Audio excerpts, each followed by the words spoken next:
తుమ్ముకి సంబంధించి బయటికి వెళ్ళేటప్పుడు ఒకవేళ తుమ్మితే కాసేపు కూర్చొని వెళ్ళండి. తుమ్మింది కాబట్టి మంచిది కాదు అని అంటూ ఉంటారు. అలాగే భోజనం చేసేటప్పుడు గనక తుమ్ములు వచ్చినా, తుమ్మినా చేతులు కడుక్కొని మళ్ళీ శుభ్రంగా కడుక్కొని మళ్ళీ భోజనం చేయాలా? ఒకవేళ అలా చేయాలి అంటే ఎందుకు చెప్పండి?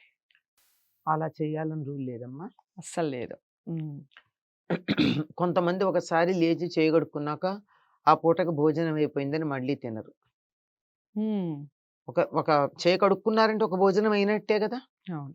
అంచేత లేవాలనేం లేదు. హ్మ్. హ్మ్. తుమ్ము వచ్చినప్పుడు మాత్రం తప్పనిసరిగా వాళ్ళ నెత్తిన నీళ్లు జల్లుతారు. హ్మ్. వాళ్ళని పలకరిస్తారు. పలకరించటానికి ఎలా పలకరించాలో చాలా మందికి తెలీదు. హ్మ్. ఏది పలకరించినా తప్పు పట్టుకునే వాళ్ళుంటారు. అందుకే దానికొక ఫార్మాట్ ఇచ్చేశారు. హ్మ్. "నువ్వే ఊళ్ళో పుట్టావు? మీ ఊరి దేవుడి పేరేమిటి?" హుహు. చెప్పమంటారు. ఓహ్! ఎ హ్మ్. అ హ్మ్. అది ఒక ఫార్మాట్ గనక ఎందుకడిగారు తెలిసినా హ్మ్. ఊరి పేరు చెప్పమని ఎందుకడిగారు అనే సందేహం రాకుండా ఊరి పేరు చెప్పి దాంట్లో ఉన్న దేవుడి పేరు చెప్తారు. హ్మ్. ఆ హ్మ్. ఊళ్ళో ఉండేటటువంటి వాళ్ళందరినీ కాపాడేవాడు దేవుడు గనక ఆయన చూసుకుంటాడని.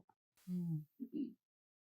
ఎందుకిట్లా చేస్తారంటే హ్మ్. తుమ్ము చాలా శరీరంలో ఉండేటటువంటి శక్తినొక్కసారి బయటికి తీస్తుందండి. హ్మ్.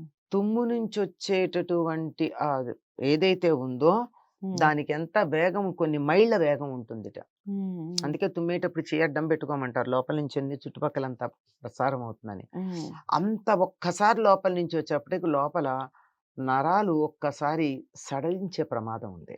హ్మ్. అందువల్ల ఆ నెర్వ్స్ కొద్దిగా అటు ఇటు అవుతాయి గనక అవి సెట్ అవ్వడానికి కాసేపు కూర్చోమంటారు ప్రయాణానికెళ్ళేప్పుడు కూడా. హ్మ్. హ్మ్. అందుకు. హ్మ్. అయిన తర్వాత ఈ భోజనం దగ్గర గనక అయినట్టయితే ఏం జరుగుతుంది తుమ్మేటప్పటికి? ఇక్కడ సప్తపద అంటారు కదమ్మా! ఈ సప్తపదలో అన్నీ గాలి వెళ్ళేది అక్కడే, ఆహారం వెళ్ళేది అక్కడే. హ్మ్. కనుక ఆ తుమ్మంగానే అన్నం మెతుకులు కూడా ముక్కులోంచి వచ్చేస్తూ ఉంటాయి. హ్మ్. కదా! హ్మ్. అయోమయం అయిపోతాం ఒకసారి అవును. అవును. అపిరితిప్పిరంటారు అట్లా అయిపోతుంది. హ్మ్. అట్లాంటివయిపోయి సెట్ అవ్వడం కోసం తల మీద ఇలా కొట్టడం గానీ, హ్మ్. హ్మ్. నీళ్లు చల్లడం గానీ, హ్మ్. ఎవరన్నా దగ్గరుంటే కొడతారు. లేపోతే దగ్గితే చేసే పనది. అవును. అవును. ఇది గనక తుమ్మినట్టయితే తల మీద ఇలా నీళ్లు చల్లడం. మీ ఊరి దేవుడి పేరు ఏ ఊర్లో పుట్టావు? మీ ఊరి దేవుడి దేవుడి పేరేమిటి? అని పేరేంటి? అడగడం హ్మ్. జరుగుతుంది. హ్మ్. అందుకని కొంచెం సేపు సెట్ అవుతారు. హ్మ్. హ్మ్. అది మళ్ళీ మంచినీళ్ళు తాగి కూర్చొని మొదలుపెడతారు. ఎందుకంటే ఇక్కడంతా అన్నం ఇటు, ఇటు అంత పచ్చిగా రాచుకుపోయినట్టు అయిపోతుంది లోపలంతా. హ్మ్. హ్మ్. ముక్కులు కూడా మండిపోతూ ఉంటాయి.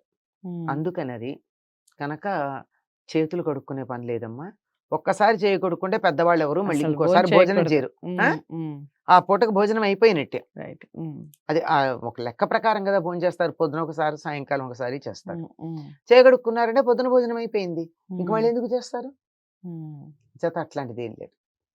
చే మ చేయి కడుక్కోనక్కర్లా. హ్మ్. కొంచెం సేపు ఆగి దేవుడి పేరు చెప్పుకుంటే, ఆ దేవుడి పేరు చెప్పుకున్నారు గనక మనకు కొంత మేలు మేలు జరుగుతుంది. జరుగుతుంది.